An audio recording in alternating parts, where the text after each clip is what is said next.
serva do Senhor. Que alegria estarmos nesse momento, na última semana do ano de 2021. Que alegria ter tido você conosco esse ano, nos apoiando, assistindo nossos vídeos, comentando, se inscrevendo. Louvado seja Deus, porque Deus tem abençoado ricamente a sua vida e há de nos abençoar até recebermos das mãos de Jesus a coroa da vida eterna. Louvado seja o Senhor. Queridos, o ano de 2021 está terminando, mas nós continuamos pela fé e aqui chegamos pela fé. Para 2022, nós vamos também agora apresentar o estudo da lição da escola sabatina. Mais aí o nicho do nosso estarmos assim trabalhando, com relação ao estudo, porque nós precisamos constantemente estudar a palavra de Deus. A minha lição da escola sabatina, ela vem sempre uma lição com comentário de Ellen White, desde que a Casa Publicadora Brasileira lançou essa lição com comentário de Ellen White, que eu realmente preferi adotar. Então já foram várias lições que nós temos estudado, há muitos anos que a gente vem estudando essa lição com o comentário de Ellen White. É para o enriquecimento espiritual, não é? Ela traz aqui um apêndice com comentários da irmã White para cada dia da lição. Então nós queremos assim dizer que seja bem-vindo ao estudo da lição da Escola Sabatina para o primeiro trimestre de 2022, que Deus possa nos abençoar mais um ano juntos, conforme a sua vontade. Vamos orar para iniciarmos o nosso estudo? Ó Deus, bendito, poderoso Pai, louvado seja o teu nome, magnificado seja o teu nome, ó Deus. Nesse momento, unge meus lábios através do batismo do Espírito Santo. Toca os meus lábios com brasas vivas, abençoa os meus queridos professores da Escola Sabatina e todos os que irão realmente assistir esse vídeo. Em nome e por amor de Jesus Cristo, nos dá sabedoria do alto. Amém. Então, queridos, o primeiro trimestre de 2022, a lição traz realmente como título Hebreus, mensagem para os últimos dias. Os escritores, de modo geral, tanto da nossa igreja, os teólogos, os escritores, os estudiosos, existem assim algumas controvérsias no tocante ao livro de Hebreus, né? Primeiro, a maioria deles dizem que realmente Hebreus não é uma epístola, não é uma carta, porque realmente foge da estrutura de carta. E eu concordo com isso, que como professora universitária, inclusive muitos anos lecionando língua portuguesa, eu sei que cada gênero textual possui uma estrutura textual. E aqui você vê que para realmente ser categorizado como carta, teria que ter o quê? Destinatário, teria que ter o emissor, a quem se destina, saudação, não é isso? Então, foge um pouco da estrutura de carta. A segunda questão é que alguns estudiosos também dizem, que realmente a escrita não é paulina, ou seja, o apóstolo Paulo tinha uma maneira de escrever muito peculiar à sua pessoa, e provavelmente o texto é de Paulo, mas a escrita não, ou seja, aqui obviamente um copista, era muito comum na época dos apóstolos, no tempo de Jesus, as pessoas terem os copistas para realmente fazerem essas escritas. E a terceira questão que alguns realmente também trabalham é afirmando que esse é um sermão de Paulo, Ou seja, foi um sermão, para além de ser uma carta, é um sermão do apóstolo Paulo, e um sermão muito bem escrito. E o interessante é que esse sermão do apóstolo Paulo é assim um dos mais bonitos, que se tem notícia na palavra de Deus. O apóstolo Paulo sempre foi esse grande homem, queridos, do Novo Testamento, esse homem realmente que assumiu a escrita do Novo Testamento em sua grande preponderância. Então, queridos, essa semana a lição tem como título A Carta aos Hebreus e a Nós, ou seja, sendo um sermão, obviamente tem mais aplicações para nós nos dias de hoje do que se fosse realmente uma epístola destinada aos Hebreus. Então, queridos, o verso para memorizar, gostaria de compartilhar com você esse verso que está aqui no livro de Hebreus, o capítulo 10 e o versículo 36. Aqui diz: vocês precisam perseverar para que, havendo feito a vontade de Deus, alcancem a promessa. Amém, queridos? Ou seja, a perseverança, ela é relevante, ela é realmente uma questão, uma prerrogativa para que nós possamos continuar firmes até ver Jesus voltar nas nuvens dos céus. Muitas vezes nós, diante das circunstâncias do dia a dia, estamos assim querendo desistir, desanimar, mas não, queridos, em nome de Jesus, precisamos perseverar em Jesus Cristo. E aqui nós vamos justamente compreender essa questão, que Paulo, que é o autor de Hebreus, referiu-se à própria obra como palavra de exortação, ou seja, quando nós falamos em exortação, obviamente, que é mais para um tipo de texto que é um sermão, não é? Ou seja, uma pregação realmente aqui do apóstolo Paulo. E ele continua dizendo, essa expressão era usada para identificar o sermão tanto na sinagoga quanto no culto cristão, ou seja, o próprio autor da lição também corrobora, não é, da ideia de que, para além de ser uma carta, uma epístola, é realmente um sermão do apóstolo Paulo. E aqui esta carta foi dirigida aos crentes, não é, que aceitaram Jesus, mas depois passaram por dificuldades. Alguns foram insultados e perseguidos publicamente. Você pode conferir isso em Hebreus 10, 32 e 34. E outros enfrentaram problemas financeiros. E aqui nós temos que compreender que basicamente é o que ele vai falar, não é? Por isso, muitos estavam cansados e começaram a questionar sua fé. E nós? Será que nós, de igual modo, aos hebreus também às vezes não questionamos nossa fé? Certamente, queridos, nós estamos cansados, nós estamos nessa labuta, não é, desse dia a dia, ano após ano, nós às vezes nos encontramos desanimados. Na parte de domingo diz um começo glorioso. Então, queridos, essa teologia do livro de Hebreus, a teologia é complexa. Nós sabemos que, claro, que aqui o articulista, ao realmente produzir essa lição, ele não tem condições de uma lição de escola sabatina trazer assim muitos aprofundamentos, porque é justamente uma lição que ele tem que trabalhar com todos os públicos que vão realmente ter acesso à lição. E aí realmente ele dá aqui algumas explicações que são relevantes. E aqui vai dizer, o que está em Hebreus, não é? O capítulo 2, 3, 4, ou seja, qual foi a experiência dos primeiros leitores de Hebreus quando se converteram.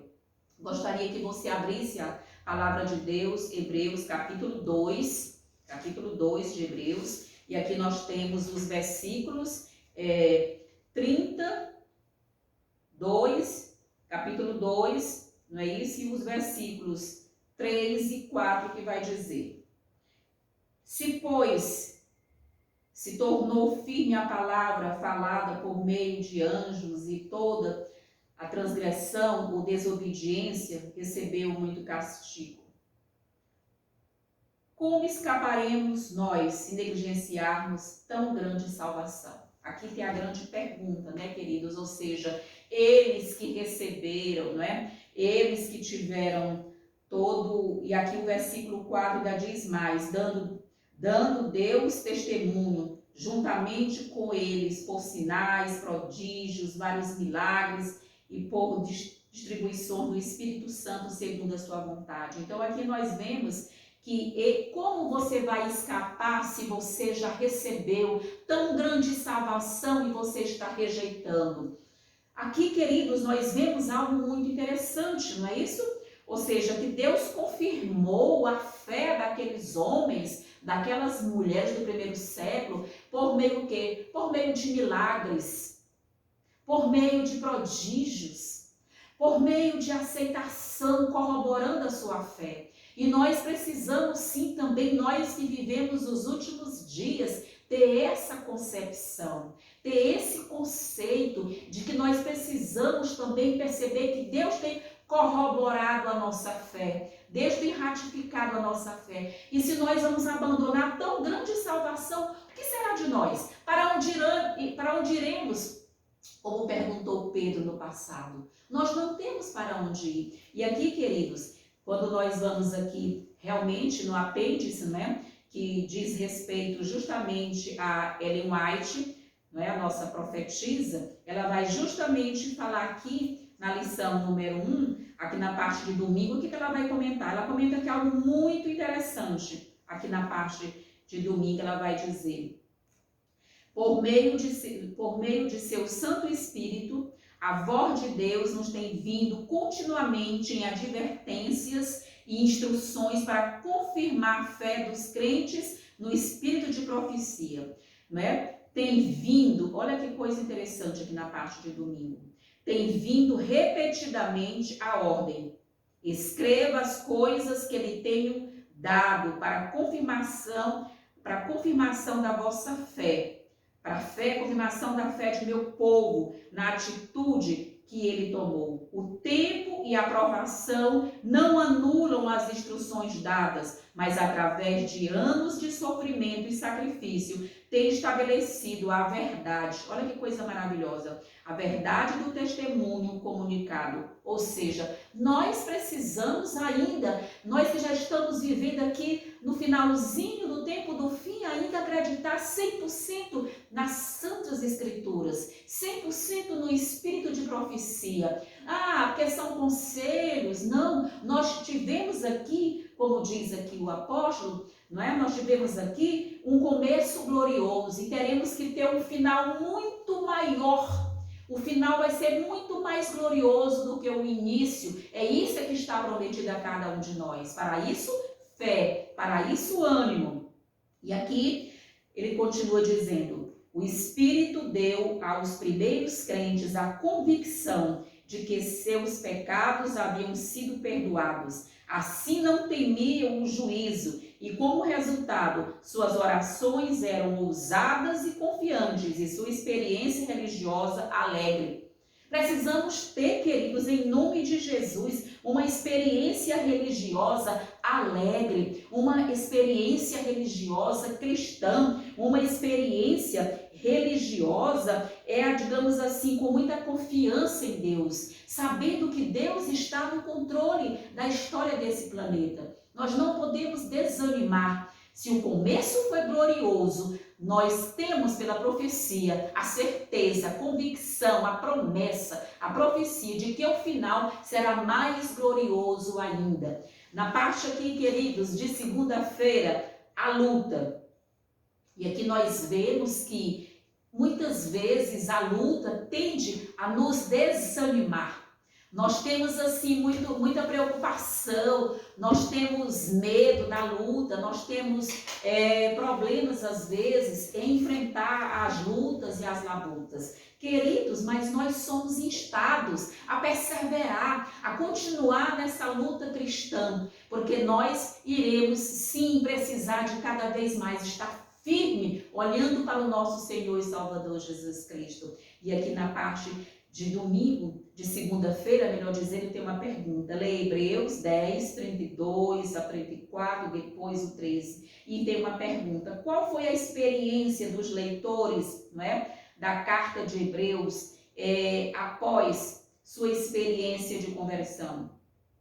Queridos, existe muita propaganda enganosa no meio cristão. As pessoas pensam que ao virem às fileiras de Deus, ao adentrarem na religião, na vida cristã, tudo vai ser um mar de rosas. Todos vão continuar em sua zona de conforto. Não teremos lutas nem labutas. Não, queridos. Deus nunca nos chamou para essa vida aqui nessa terra. Eles tiveram o quê? Lutas, eles sofreram insultos, eles sofreram o quê? Perseguições, eles sofreram o quê? Eles sofreram problemas, não é isso, queridos? Inclusive problemas financeiros, maus tratos, prisões. Ou seja, a conversão deles também trouxe o quê? O prejuízo. Existem muitos cristãos dizem assim: ah, com Jesus tudo é alegria, com Jesus tudo é sucesso, com Jesus não existe sofrimento. Não, queridos, nós fomos convidados por Cristo para o quê? Negarmos a nós mesmos, negar a nossa vida, negar os nossos interesses em favor da vontade de Deus. E aqui, como eles sofreram, é muito provável que os leitores de Hebreu, não é, tenham que sofrido ataques verbais e físicos, não é, nas mãos de turbas. Olha que coisa, turbas incitadas por oponentes, foram presos, e é possível que também tenham que sido espancados, pois os oficiais tinham que, queridos, poder de autorizar punições e a prisão. É isso, queridos, e nós estamos no limiar da nossa prisão, se for da vontade de Deus. Nós estamos caminhando para o final dessa história e nós também padeceremos sofrimento. Ellen White nos diz: precisamos ser batizados nos sofrimentos de Cristo, ou seja, precisamos nos acostumar a sofrer privações, encarceramento, prisões. Queridos, o que está diante de nós é algo tremendo, mas nós precisamos, com a fé em Jesus, com a confiança em Deus, saber que Deus está cuidando de cada um de nós. E aqui ele pergunta, como as experiências de Moisés e dos leitores de 1 Pedro, não é isso? Ajudam a nos entender para os cristãos que são perseguidos. Irmãos, o que o Senhor nos promete, não é?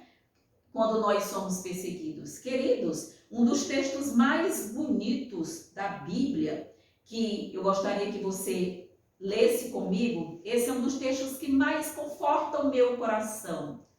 Traz um conforto tremendo. Mateus, lá no contexto das bem-aventuranças, Mateus capítulo 5, complementando aqui esse estudo da lição da Escola Sabatina, abra sua Bíblia no livro de Mateus capítulo 5. Olha que promessa maravilhosa aqui que nós temos do nosso Deus. Aqui diz Mateus capítulo 5, nós vamos ver aqui justamente a partir do versículo 11 diz, a partir do versículo 10, bem-aventurados os perseguidos por causa da justiça, porque deles é o reino dos céus. Bem-aventurados sois quando por minha causa vos injuriarem e vos perseguirem, mentindo disserem todo mal contra vós.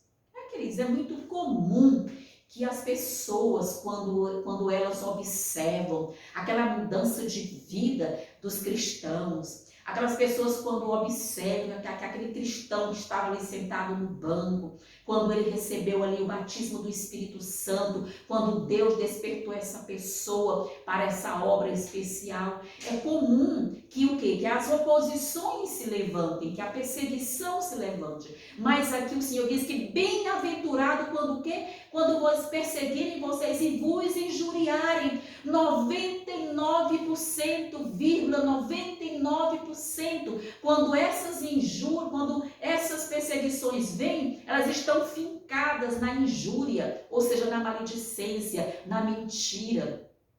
Eu já fui muito perseguida, sim, tirada dos púlpitos às vezes, porque ousava pregar a verdade presente, as 3 mensagens angélicas, e nós precisamos sim, com ousadia, com coragem, amados de Deus, pregar a verdade presente. Qual é a verdade presente para os nossos dias? É a verdade da lei de Deus, e a verdade de Daniel e Apocalipse, é a verdade das 3 mensagens angélicas, é a verdade que a lei de Deus vai ser pisada, que o sábado vai ser pisado. Essa é a verdade presente para os nossos dias, e nós precisamos ousar pregar nos nossos púlpitos essas mensagens. A profecia precisa ser pregada. Provérbio diz: não havendo profecia, o povo se corrompe. Por isso é que hoje a gente tem essa tendência de ver pessoas com conhecimento tão superficial. Estamos vivendo em meio a tantos neófitos, ou seja, o que são os neófitos? São pessoas que estão 20 anos na igreja, 30, e continuam com um conhecimento tão rasteiro, tão superficial. Queridos, é a maior maravilha desse mundo, é o quê? É estudar a Bíblia, é mergulhar nas Santas Escrituras, no Espírito de Profecia, é realmente deixar-se ser perseguido. Deixa você ser perseguido, não tem problema. Bem-aventurados são os perseguidos. Regozijai-vos, aqui no versículo 12, e exultai, porque é grande o vosso galardão nos céus, pois assim perseguiram quem? Aos profetas que viveram antes de vós. Todos foram perseguidos em sua grande maioria, e nós também seremos perseguidos, e uns já estão sendo perseguidos há muito tempo, não é? Mas aí, queridos, o que a lição traz aqui como assim algo muito interessante? Ela vai dizer justamente o seguinte, não é isso, queridos? Ser fiel, né, queridos? Temos que ser fiel em Cristo, não é isso? Ser desprezados por causa de Cristo significava identificar-se com Cristo e suportar a vergonha e o abuso que essa associação implicava. A animosidade pública, queridos, contra os cristãos era resultado de seus compromissos religiosos que eram distintos. Pessoas podem ficar ofendidas por práticas religiosas que eles não entendem. Ou seja, a pessoa às vezes criam, Satanás coloca um ódio mortal naquele coração daquele irmão contra aquele outro irmão, porque aquele irmão não consegue viver aquela vida cristã. Então, qual é a saída dele? Perseguir aquele cristão. Olha, esse cristão está pregando aqui nos púlpitos uma palavra diferente, só fala de reforma, de reavivamento, de batismo do Espírito Santo. Uma certa vez eu queria dar esse depoimento desse contexto de perseguição, que é algo assim muito interessante. Toda vez que eu tinha a oportunidade para pregar em determinada igreja, que eu pregava muito, eu sempre priorizei Daniel e Apocalipse. E ali, um determinado líder religioso disse: pare de pregar sobre bestas, pare de pregar as 3 mensagens angélicas, foque mais em Mateus, em Marcos, justamente, tente pregar mais sermãos cristocêntricos. Eu disse, mas a essência de Apocalipse capítulo 14 é justamente um sermão cristocêntrico, que um dos mais bonitos, um dos mais fortes, que são as 3 mensagens angélicas, e eu preciso estar pregando para ter afinidade, para ter amor por essa mensagem, para inclusive poder declamar ela de cor. Louvado seja Deus, queridos, não desista, continue pregando a verdade para os últimos dias. Então, queridos, realmente nós precisamos enfrentar essa luta. É uma luta, às vezes dentro de casa, às vezes dentro da igreja, às vezes no seu trabalho, aonde você está. Então, queridos, é isso. Aqui na parte de terça-feira, né? Mal-estar. Ou seja, às vezes nós precisamos compreender que a vida cristã nem sempre é aquilo que nós experimentamos, né? A vida cristã é realmente nesse sentido. Mas antes que a gente passe aqui, eu gostaria de mostrar para você aqui um comentário da irmã White, que se encontra aqui no meu guia de estudos, aqui na página, aqui no guia de estudos, aqui na parte de segunda-feira, que ela diz: do Monte das Oliveiras, o Salvador contemplou as tempestades prestes a desabar sobre a Igreja Apostólica.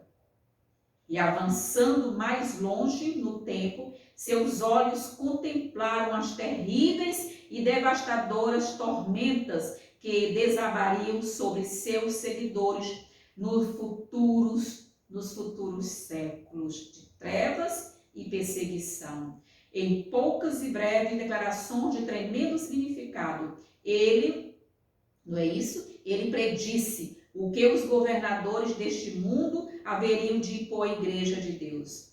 Os seguidores de Cristo deveriam trilhar a mesma estrada de humilhação, desprezo e sofrimento sobre o qual seu mestre, não é, queridos, andou.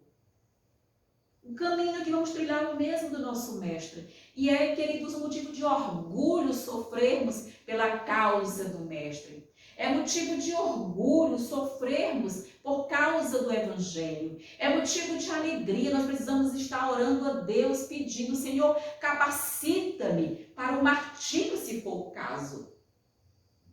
Senhor, né, batize-me no sofrimento de Cristo. E ela complementa dizendo: a história da igreja primitiva testificou do cumprimento das palavras do Salvador.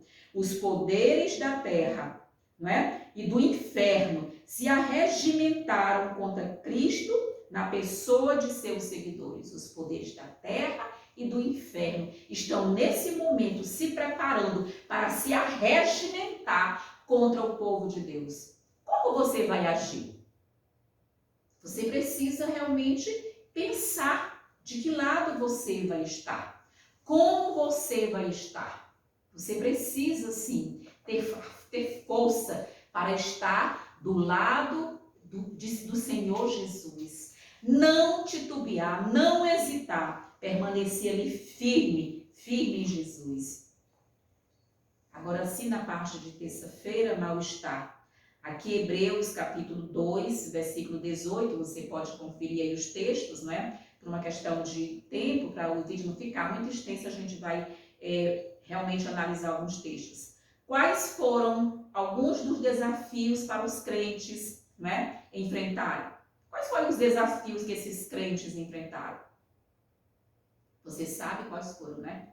Prisão, insultos, né? Problemas financeiros, mal-estar, desânimo. Queridos, como esse povo enfrentou assim muitos problemas. Muitos estão querendo uma vida cristã cheia de um caminho de flores, cheia de um caminho de rosas. Não, queridos, nós estamos sendo convocados por Deus para sofrer também pelo Evangelho. Estamos sendo convocados por Deus para termos o que é abnegação, para aprendermos o que é sofrer mesmo no dia a dia. E aqui, os cristãos continuaram a ter dificuldades, ataques verbais e provavelmente outros tipos de ataques contra sua honra continuaram a ocorrer. Olha que coisa interessante, queridos. É isso. Continuamente eles sofreram. Continuamente as pessoas estavam o quê? Tendo esse tipo de sofrimento, mal-estar, privações de direito, cerceamento da liberdade. E nós estamos nos encaminhando justamente para esse momento, para o cerceamento da nossa liberdade religiosa. Então, queridos, o Satanás ele vai trazer grande perseguição contra a igreja de Deus. Aqui na pergunta número 5, diz: o que aconteceu com Elias? Mas, queridos, Elias, o grande homem de Deus, perseguido por Jezabel. Elias, queridos, ele traz para nós a sua experiência e vê como nós somos seres humanos, como nós somos o quê? Como nós somos fracos. E nós, na nossa humanidade pecaminosa e caída, nós somos pó e cinza. E claro que nós, às vezes, estamos o quê? Em cima e às vezes estamos também o quê? Embaixo. E isso, querido, nós também às vezes estamos numa situação de desânimo e angústia. O que a gente vê lá no Monte Carmelo, aquele Elias que bradou, né? Até quando cocheareis entre dois pensamentos, né? Elias pensou ali no Monte Carmelo. Até quando cocheareis entre dois pensamentos? Se Baal é Deus, segui-o. Se Deus é Deus, segui-o. O povo o quê? O povo se manteve calado. E ali Elias teve a oportunidade o quê? De mostrar um grande milagre, uma grande obra. Nós sabemos que aqueles sacerdotes de Baal passaram da manhã até meio-dia tentando o quê? Fazer descer fogo do céu para queimar aquele sacrifício. E não conseguiram realmente de forma nenhuma. E aí nós vemos o quê? Que quando Elias entra em cena, Elias ainda foi o quê? Ele ainda foi mais adiante Elias ainda trouxe um pouco de afronta. Pode molhar. E então Elias ali jogou água, a água, pediu que derramassem água sobre o sacrifício, fizessem um rego para que a água ficasse ali um pouco empoçada. E quando aquele homem de Deus simplesmente orou a Deus, o sacrifício foi o quê? Imediatamente Deus respondeu e o fogo desceu do céu e o sacrifício foi queimado e a água ainda foi o quê? Lambeu toda aquela água que estava ali naquele pequeno córrego que ele havia feito. Queridos, esse é o poder de Deus manifestado na vida de Elias. E você está sendo chamado para receber poder ainda maior do que Elias. Queridos, nós somos o que? A última geração da terra. E sobre nós recai maior responsabilidade sobre a nossa responsabilidade de estarmos o quê? Firmes, fortes no Evangelho. Nós vamos fazer uma obra muito maior que a obra do profeta, não é? Do profeta Elias. Porque nós somos o terceiro Elias. Lembrando a você, o primeiro Elias é esse Elias aqui, o Elias histórico, Elias, não é? O segundo Elias foi João Batista do Novo Testamento, que preparou o caminho para a primeira vinda do Senhor Jesus. E nós somos o terceiro Elias, eu, você, nós que estamos vivendo nesse momento na história desse mundo. Nós somos o terceiro Elias. E como tal, teremos que ter o quê? Comportamento semelhante, uma fé firme. Mas o que aconteceu depois com Elias, querido?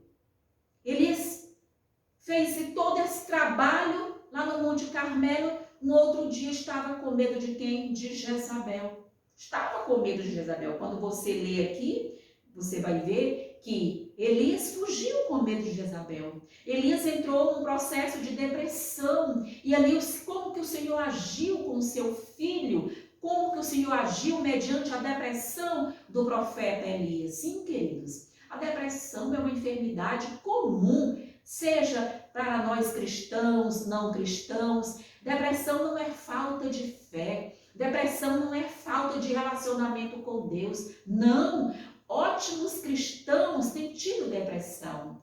A depressão é o quê? É um problema o quê? Na química cerebral. É uma dissonância entre a química cerebral. Você fica com alguns o quê? Algum tipo de hormônios, alguns neurônios cerebrais que tem um tipo de processo que não é realmente aquele que deveria estar. A baixa da serotonina, né? Você tem uma baixa na sua carga hormonal e aí você precisa o quê? Claro, de ajuda médica. Não é falta de fé. Você realmente, como o profeta Elias, se sentir triste, com medo, fugir. Isso não é falta de fé.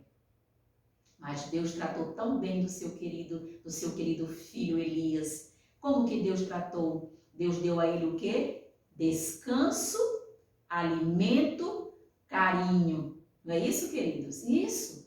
O profeta Elias foi abraçado, não é? Deus chamou Elias, né? Botou para dormir, ele descansou, porque ele estava muito cansado. Você lembra que lá no Monte Carmelo, aquela controvérsia no Monte Carmelo, depois daquela controvérsia, ele ainda conduziu o rei Acabe lá do Monte Carmelo até Jezreel, que é uma distância significativa para um homem daquela idade. E ali Elias ficou de manhã lá do Monte Carmelo, desde manhã cedo, ficou até o final da controvérsia, depois ainda foi orar 7 vezes pedindo a chuva, não é? E depois que a chuva caiu, ele foi conduzindo o rei Acabe até sua casa lá em Jezreel. Estava muito cansado esse homem, e às vezes acontece conosco também. Às vezes somos cansados da nossa profissão, do nosso dia a dia, das labutas familiares, das labutas profissionais. E Deus agiu com Elias como? Trazendo o quê?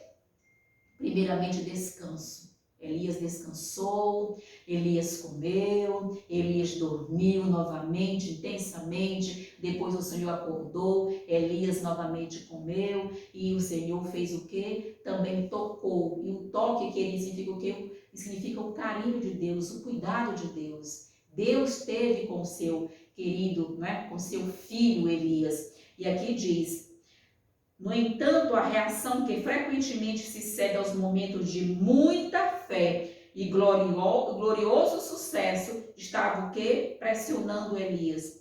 Ele temeu que a reforma iniciada no Carmelo não fosse duradoura e a depressão tomou conta dele. Havia sido exaltado ao topo, do Pisga. Agora estava no vale. Enquanto esteve sob a inspiração do Onipotente, ele havia resistido à mais severa prova de fé. Mas naquele momento de desânimo, com a ameaça de Jezabel ecoando em seus ouvidos e Satanás ainda aparentemente prevalecendo mediante a trama dessa ímpia mulher, ele perdeu sua firmeza em Deus.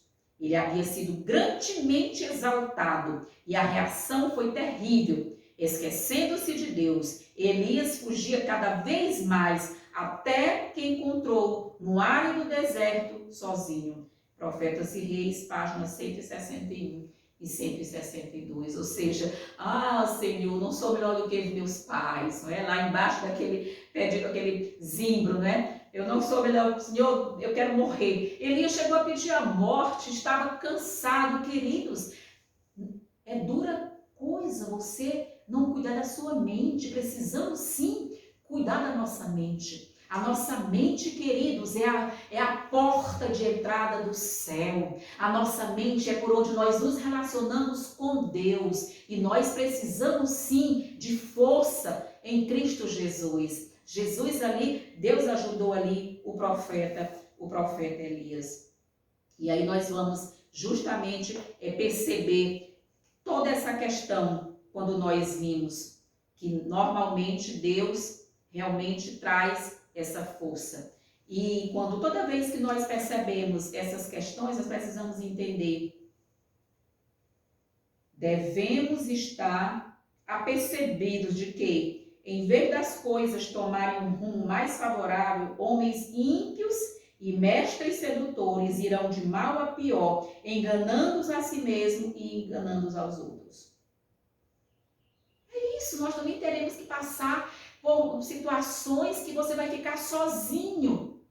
A sua palavra contra a ciência. A sua palavra, pelo poder de Jesus, por inspiração do Espírito Santo, contra toda a humanidade. Aqui como ficou Elias. Elias ficou sozinho. Mas ele contava com quem? Com o Deus vivo. Ele contava com o nosso Deus. E é importante você entender que Deus é o Deus Todo-Poderoso. Nada vai nos faltar. A menos que nós ficamos nos deixemos levar pela fraqueza espiritual, não é isso? Na parte aqui nós vamos perceber, na parte de quarta-feira, encorajando uns aos outros. Essa lição de quarta-feira, ela é maravilhosa.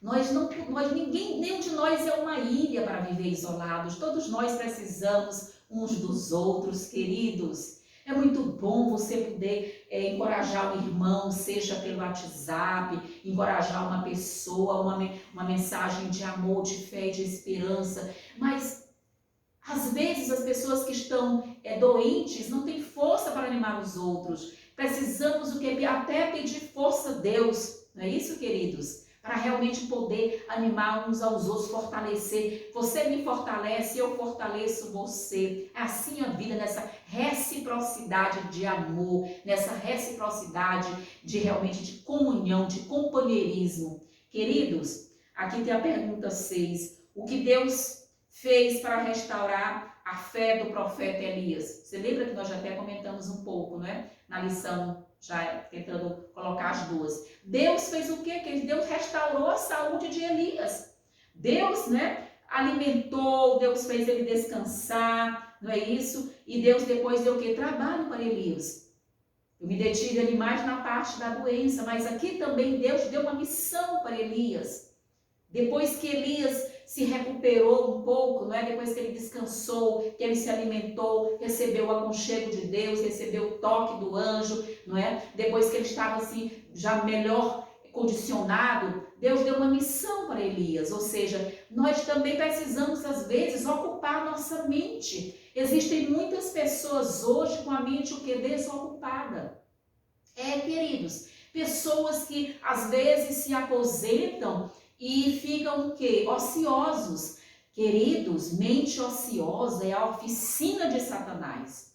Ele tem trazido muita depressão para as pessoas depois da aposentadoria, para as mulheres, né, depois do climatério, ou seja, onde há aquela baixa hormonal e muitas pessoas entram em depressão e as pessoas ali se deixam levar só pela medicação. Claro, a medicação em algumas situações é necessária, mas nós também precisamos o quê? Lembrar que Deus tem 8 remédios que Deus deixou para nós. 8 remédios para que nós possamos revitalizar nossa mente. Água pura, não é isso? Ar puro, a luz solar, não é isso, queridos? É o descanso, a confiança em Deus, a alimentação saudável, a temperança, como o domínio próprio, como isso é importante, né, queridos? A gente está sempre nas mãos de Deus, sempre acreditando em Deus. E aqui, queridos, quando você vai ler, eu gostaria que você ouvisse o mundo como Deus, o modo como Deus tratou Elias depois do evento do Carmelo é fascinante, pois mostra, não é isso, o terno cuidado e a sabedoria com que ele ministra aos angustiados, não é isso, queridos, que lutam para recuperar a fé. Elias perdeu a sua fé ali, queridos. Ele estava fraco, um homem que orou e a chuva veio, não é? Um homem que ali no Monte Carmelo realmente matou aqueles profetas de Baal, graças a Deus, um homem poderoso, logo estava o que? Em desânimo, angústia, dor, sofrimento e o pior de tudo, desacreditando, faltou fé. Queridos, primeiro Deus cuidou das suas necessidades físicas, não é, querido? Botar para comer, colocar para dormir, não é isso?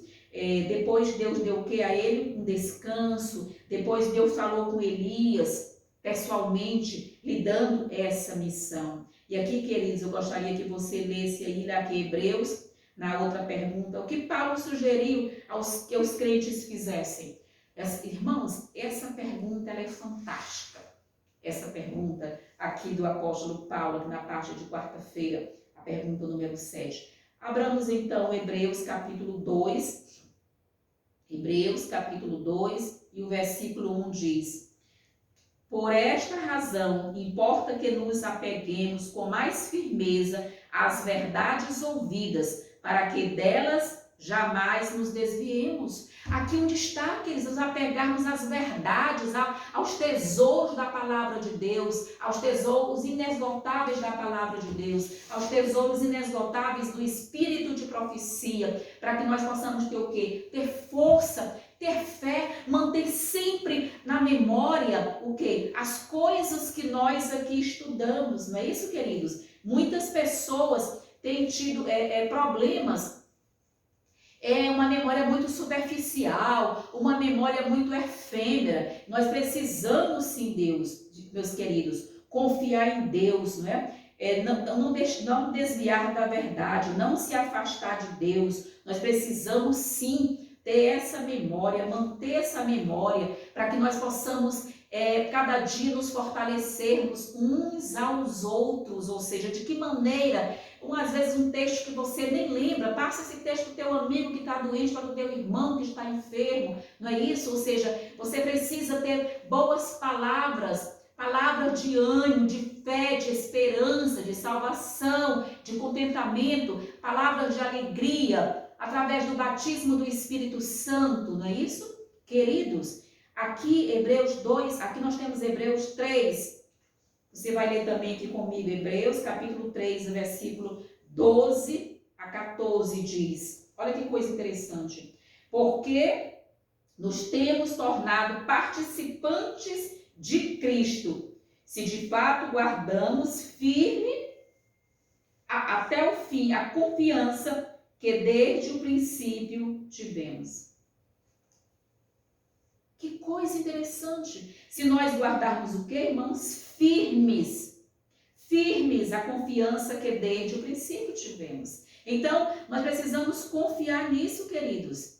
Essa confiança que Deus tem realmente o quê? Nos proporcionado.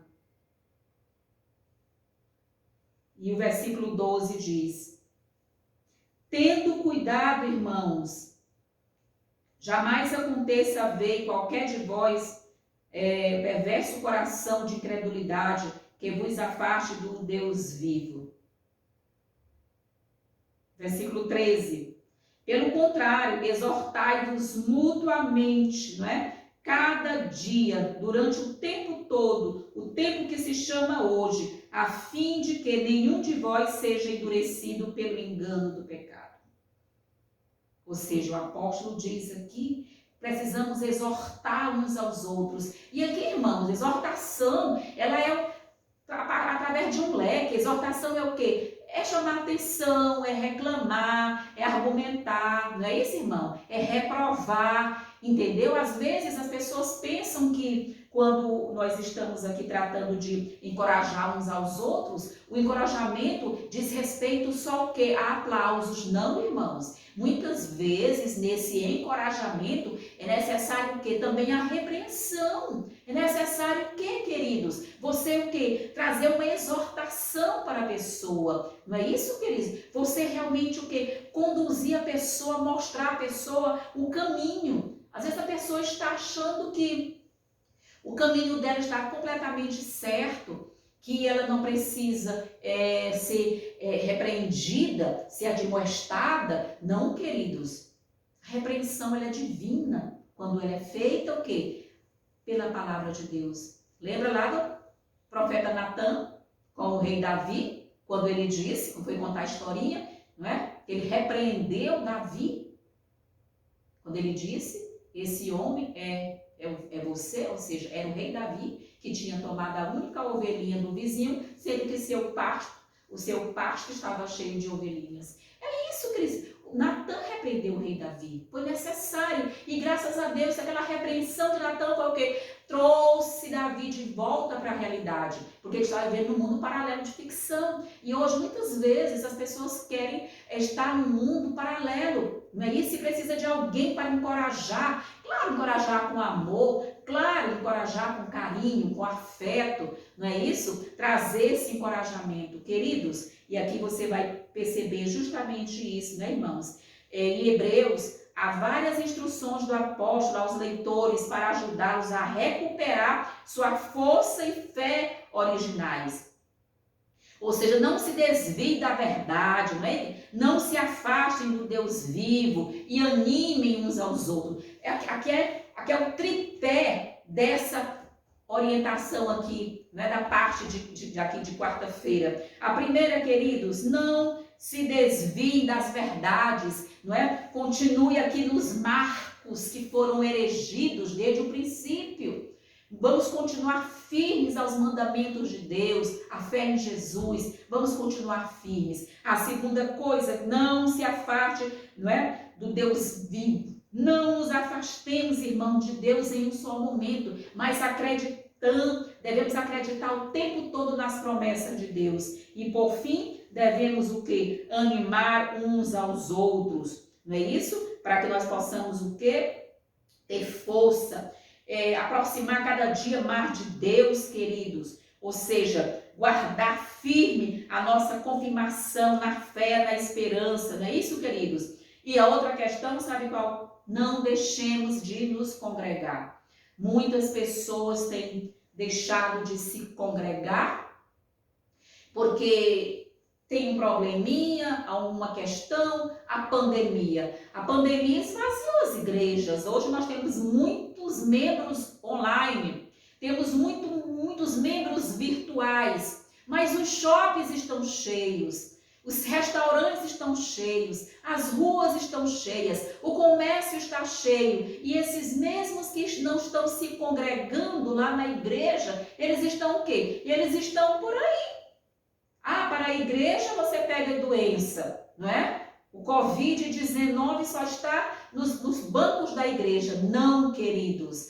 A igreja é necessária. Você precisa deixar de ser membro virtual, não é, para se tornar um membro presencial na igreja de Deus. Deus vai cuidar de todas as coisas, porque justamente, não é, queridos, é isso que nós temos visto aqui, não é, e ouvido. Muitos têm deixado de se congregar.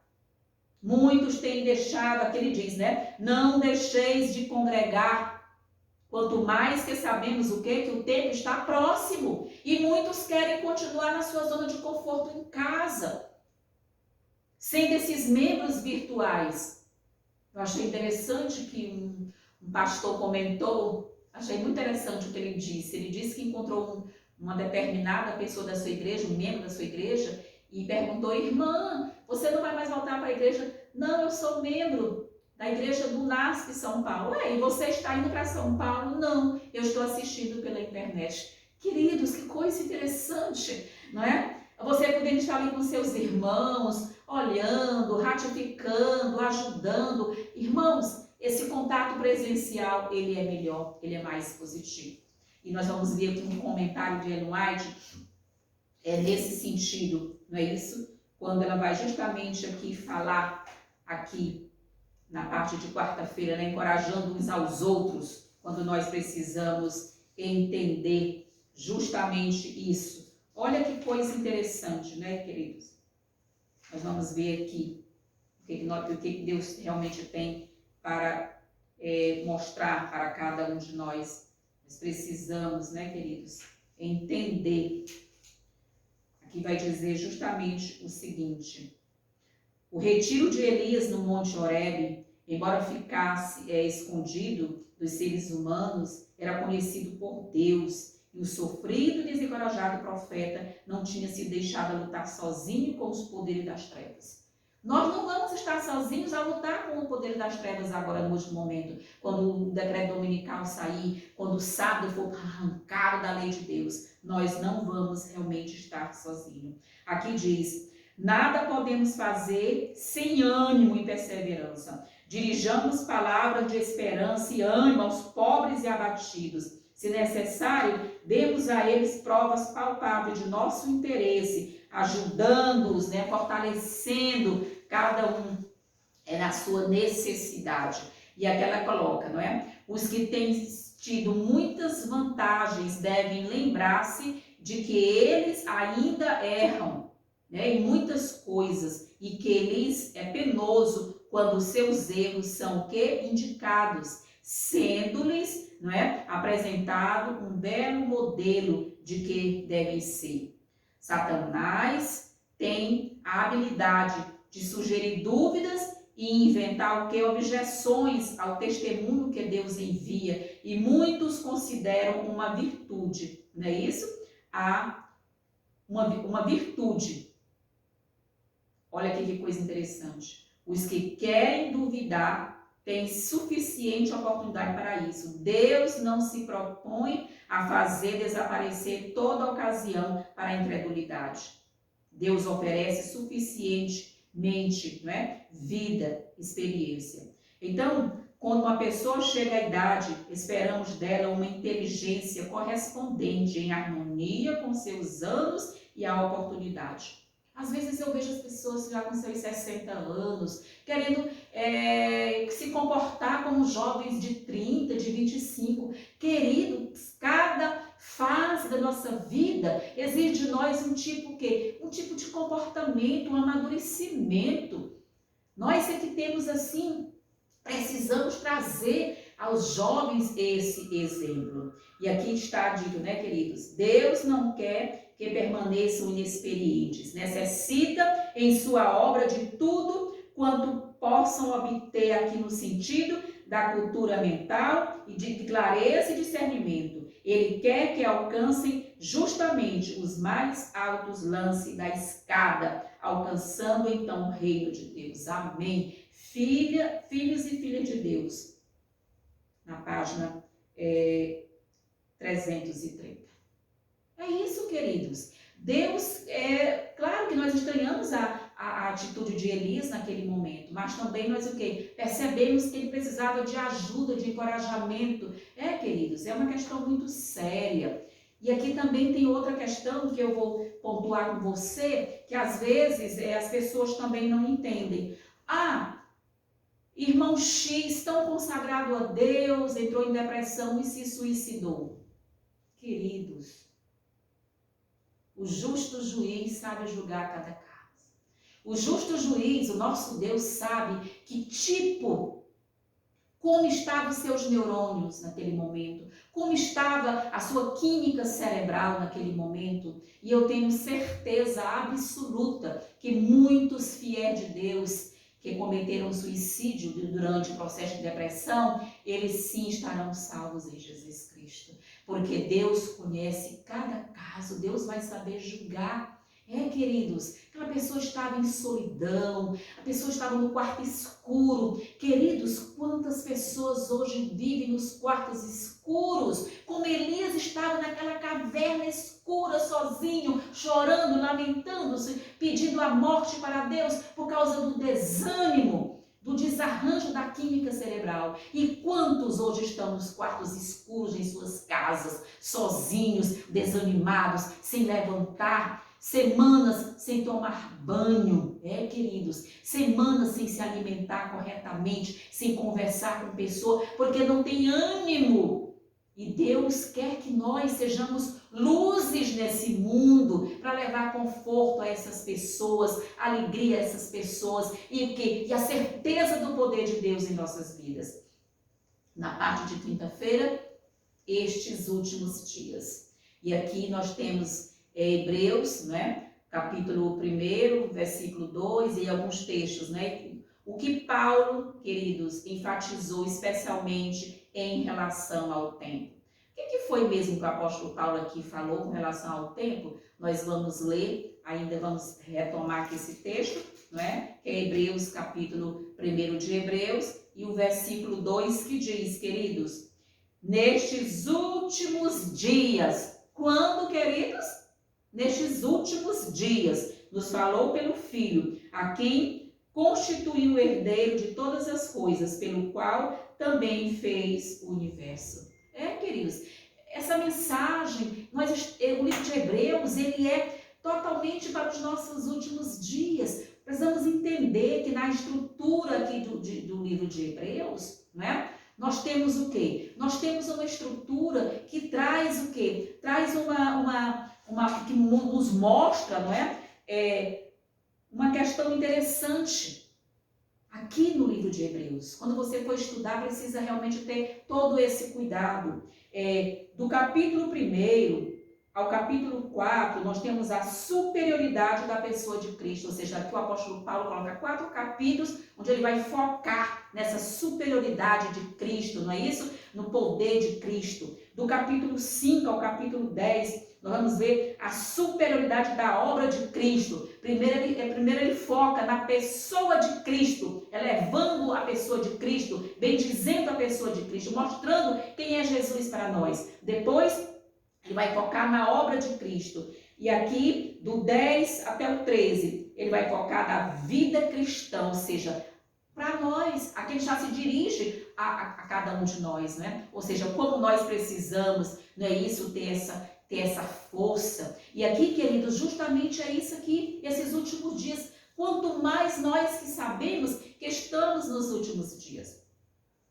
Nós precisamos sim, queridos, ter essa total confiança em Deus, né, queridos? Nós estamos vivendo nos últimos dias, nós estamos sabendo que a volta de Cristo ela é iminente. E aqui precisamos pregar da volta de Jesus. A volta de Jesus, ela é iminente, nós precisamos acreditar. E aqui eu gostaria que você abrisse aí o livro de Hebreus, no capítulo 12, né? Olha que coisa maravilhosa, queridos, compreender qual é realmente a força, qual é o recado que nós temos aqui de Deus para cada um de nós. Hebreus, capítulo 12, vamos ler do 25 até o 28. Olha que coisa interessante que diz aqui, queridos.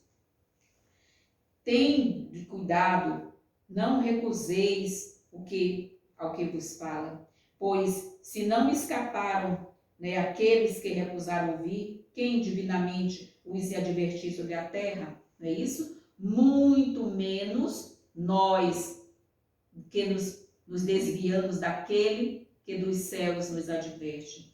Aquele cuja voz abalou então a terra. Agora, porém, ele promete dizendo, ainda uma vez por toda farei abalar não só a terra, mas também os céus. Ora, vejam que interessante. Vejam que interessante. Ora, esta palavra, ainda uma vez, por toda, significa o que? A remoção dessas coisas abaladas, como tinham sido feitas, para que as coisas que não são abaladas permaneçam. Por isso, recebendo nós, não é, um reino inabalável, retenhamos a graça, pela qual sirvamos a Deus de modo agradável, com reverência e santo temor. Ou seja, é preciso, queridos, saber o que nós estamos recebendo de Deus, qual é o legado, qual é essa vida que nós realmente estamos recebendo de Deus. Precisamos ter essa certeza que estamos vivendo, sim, queridos, os últimos dias. Estamos nestes últimos dias. O apóstolo Paulo aqui categoricamente já falava. E claro que nós sabemos que o apóstolo Paulo divinamente inspirado, ele sabia que ele não vivia nos últimos dias.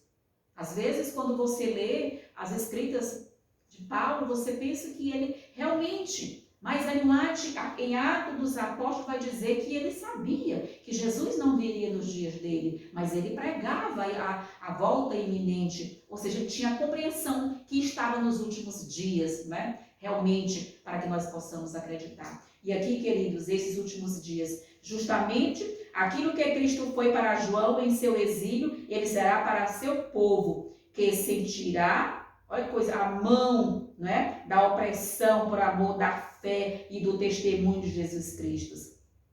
Os fiéis foram, pela tempestade da perseguição, lançados para as fendas das rochas, né, queridos? Mas ocultaram na rocha eterna. Quando você está indo para ser tido como escravo, fica na rocha eterna, que é Jesus Cristo. Que coisa interessante. E aqui, ainda dentro de pouco tempo, aquele que vem virá e não demorará. E Jesus não vai demorar. Leia, confira esse texto, está lá em Hebreus, aqui em Hebreus, capítulo 10, versículo 37, queridos. Jesus está para voltar. Seus olhos, como chama de fogo, penetram, não é, nos trancados calabouços e buscam o que estão ali escondidos, pois seus nomes estão escritos no livro da vida do Cordeiro. Que privilégio, queridos, saber que nesses últimos dias, assim como os primeiros cristãos aqui do primeiro século, padeceram tanto sofrimento, tantas privações, cerceamento de liberdade, nós também teremos as mesmas privações, só de maneira mais intensa, de maneira mais drástica. Então, querido, aqui Ellen White encerra dizendo: você pode escolher quanto a quem governará seu coração e conduzirá sua mente. Se você prefere abrir, olha só, a porta às sugestões do maligno, sua mente se encherá de desconfiança e rebelde questionamento. Pode expressar seus sentimentos, mas cada dúvida que expressar será o que? Uma semente que germinará e produzirá frutos.